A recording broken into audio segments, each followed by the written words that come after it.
Hey guys, today we're looking at Bag O Zombies. These are on Amazon for a little bit less than $13 for 100 miniatures, which is pretty crazy. Saw these and got an idea, and I was thinking they're a little bit short, so if I could just put a little base under them, I could probably make them a little bit taller.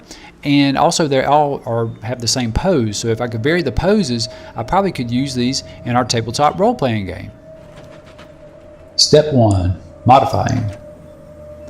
So I played around with these a little bit, and I realized the easiest way to modify these miniatures and change the poses so that they don't all have the same pose is to simply use my hot glue gun. I waited till it heated up all the way, and of course just applied the tip of it to whatever part of the miniature I wanted to modify and change, and then dipped it in some ice cold water, and this worked really well. Just a couple things to keep in mind. One, you want to be sure to keep your fingertips away from the nozzle.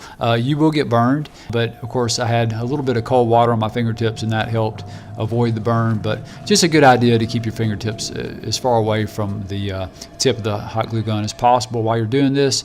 Also, you wouldn't want to do this with miniatures that are really expensive or have a lot of high detail in them, because you will affect the detail with all this heat applied directly to the plastic, of course.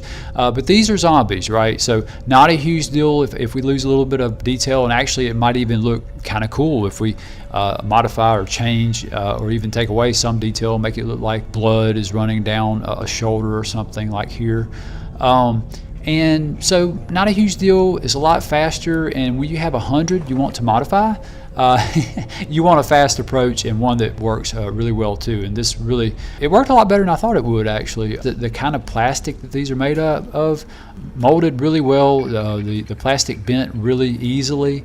As soon as I put them in the water, they froze to position perfectly and did not come back to the original position at all. I was kind of surprised by that. And you can see along the back row there, I have a bunch of different zombies. I guess it's about 10 zombies there that I have in different poses and so forth. You can obviously do all of them or do some or whatever. I did about 75 of these. I modified the positions on about 70 to 75 of them, and it took about an hour and a half. It takes a little bit of time to do this. Of course, obviously I have this sped up here. Once you get to where you know how to do it, you can keep your finger away from the nozzle and just kind of get creative with it, and you get kind of in a rhythm. You can make this happen in a relatively short amount of time. Of course, like with anything, you get faster and better at it the more you do it. And it's actually pretty fun. I've never been able to do this with plastic miniatures before because I didn't want to lose detail.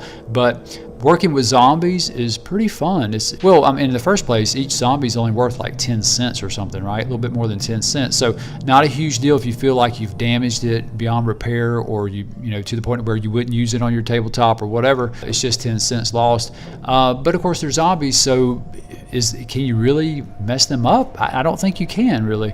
So certainly allows for a lot of creativity, allows for a lot of different methods and techniques used, and you really can get very creative and imaginative with the different techniques you can use for working with these.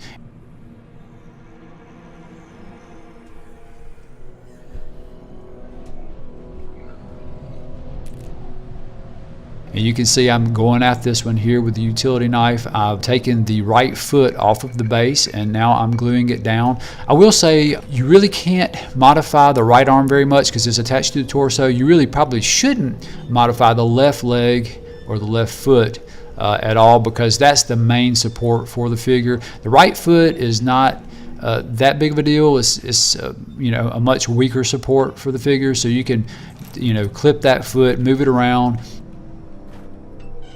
You see here I've clipped off the hand here, and I'm modifying that and using the tip of the hot glue gun to kind of push down the plastic there so it doesn't have a jagged edge, to make it smoother.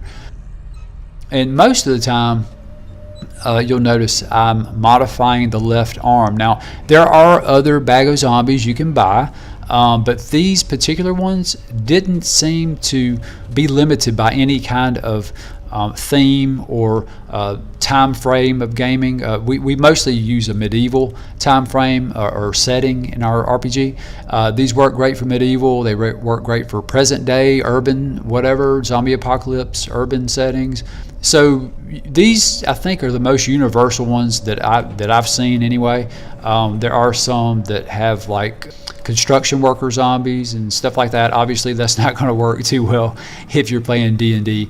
So that's the reason why I bought the bag that all the zombies have the same pose, and decided just to modify the poses using this method. Also, you notice I used the hot glue gun for everything here, to reattach arms, to reattach feet, and so forth. But if you have some super glue lying around the house and you have that at your disposal, that probably would work a lot better than a hot glue gun. For one, these are kind of small. You know, the appendages, the arms and legs and so forth, they're pretty small, very small connections. So if you have you know, something like super glue would probably work a lot better than a hot glue gun.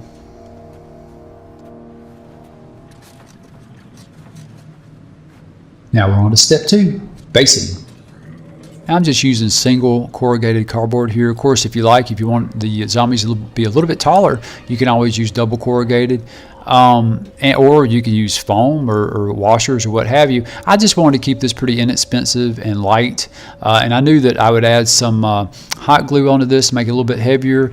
I didn't want to use too many of my washers, as I paid quite a bit for those. The washers would be about as much as the miniatures would be, which is kind of silly to me, especially when you have 100. I didn't want to use 100 washers. But one thing I like about these bases for these zombies, the plastic bases, is they're pretty small, so you can stack several. You go all the way up to like 5 on a base, so you have kind of like that zombie apocalypse or zombie mob or zombie horde kind of vibe with this technique. Also, you want to be sure to use the hot glue on the bottom of the bases, and that will actually make the zombies a little bit taller. And you definitely want to make sure you cover up the corrugation with the hot glue as well. And that's it for the first video in the 2-part video series on the Bag O' Zombies. If you would, please give us a like. And if you haven't already, please subscribe. And if you have any questions or comments, please leave them below. And thanks for watching, guys. Bye.